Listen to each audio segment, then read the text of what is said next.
There was a time when Japanese motorcycles didn't need electronics, riding modes, or massive aerodynamic wings to look intimidating. They needed 4 cylinders, a big engine, and enough attitude to make every other motorcycle on the road feel smaller. And few motorcycles represent that era better than the Kawasaki KZ1000.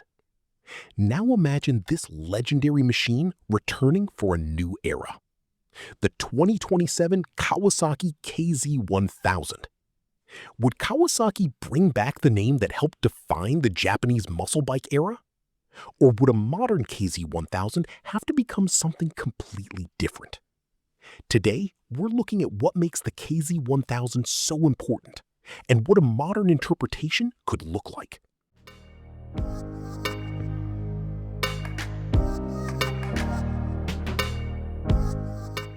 The KZ1000 wasn't simply another big Kawasaki.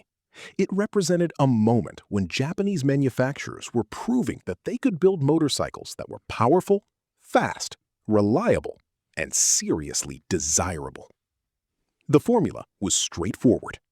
A large displacement inline-4 engine, a muscular fuel tank, a long, aggressive silhouette, and a mechanical character that didn't need to be explained.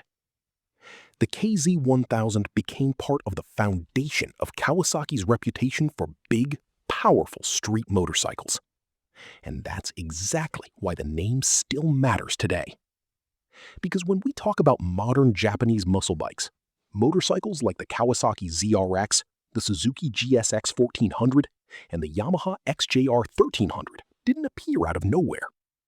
They came from an era when the big inline-4 naked motorcycle was the ultimate expression of Japanese engineering. And the KZ1000 was one of the names that helped establish that formula.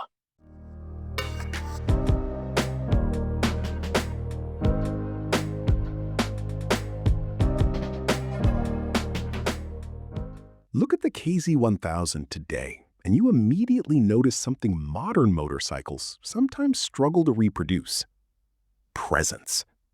There's no need for exaggerated bodywork, no giant winglets, no complicated styling, just a big engine sitting inside a simple chassis. That simplicity is part of the appeal. The KZ1000 represents the kind of motorcycle where the engine is the visual centerpiece. And that philosophy fits perfectly with today's retro motorcycle movement. But a modern KZ1000 couldn't simply copy the old bike. It would have to preserve the attitude while bringing the technology forward. Think modern suspension, modern brakes, modern chassis engineering, fuel injection, ride-by-wire, and, most importantly, an engine that delivers strong torque without losing the unmistakable character of a big Kawasaki inline-4. That is where things get interesting. If Kawasaki ever decided to revive the KZ1000 name, I don't think the smartest approach would be to build a retro museum piece. Instead, imagine a motorcycle that looks classic from 10 meters away, but feels completely modern once you ride it. A roughly 1-liter inline-4 would be the obvious centerpiece. Not necessarily the most powerful engine in Kawasaki's lineup. That isn't the point. The goal would be usable muscle, strong low and mid-range torque, a deep mechanical sound, instant throttle response, and enough top-end power to remind you that this isn't simply a nostalgia product. The chassis could follow the same philosophy: a steel or aluminum frame, depending on Kawasaki's engineering direction, upside-down forks, radial brakes, modern ABS, traction control, and a compact digital instrument cluster that doesn't destroy the retro character. But there's one detail Kawasaki would have to get right: the design. If the motorcycle looks too futuristic, it loses the KZ identity. If it looks too old-fashioned, it becomes difficult to justify as a modern flagship. The sweet spot would be somewhere between heritage and aggression. Classic tank proportions, round headlight, 4-cylinder engine clearly visible, minimal bodywork, and a stance that tells you this isn't a small retro bike, It's a big Japanese muscle machine.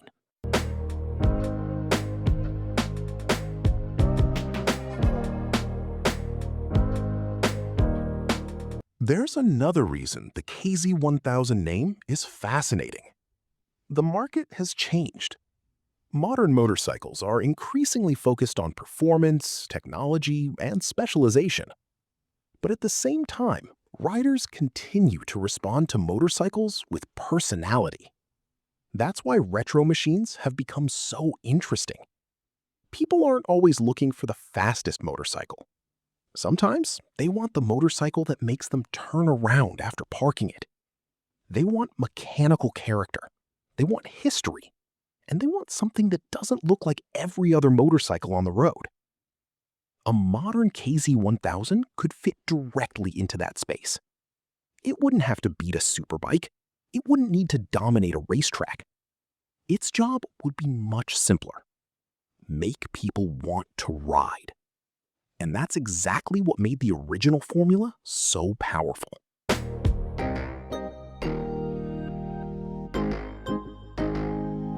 So, could the Kawasaki KZ1000 return for 2027? At this point, we should separate history from speculation.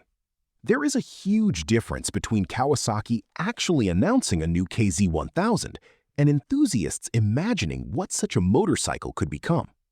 But that's what makes this idea so interesting. Because the KZ1000 isn't just another old motorcycle name.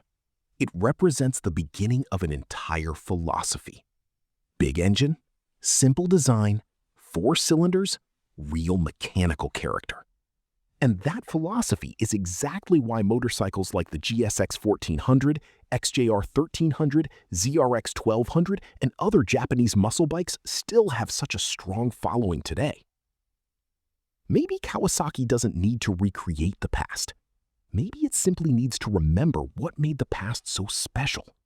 And if a modern KZ1000 ever arrives with the right engine, the right proportions, and the right attitude, the Japanese muscle bike era could have one more chapter left to write. So, would you want to see a 2027 Kawasaki KZ1000? Or should Kawasaki leave this legend exactly where it belongs? In history. Let me know in the comments. And if you want more forgotten Japanese muscle bikes, UJMs, and legendary machines brought back into the spotlight, subscribe to NDS TV.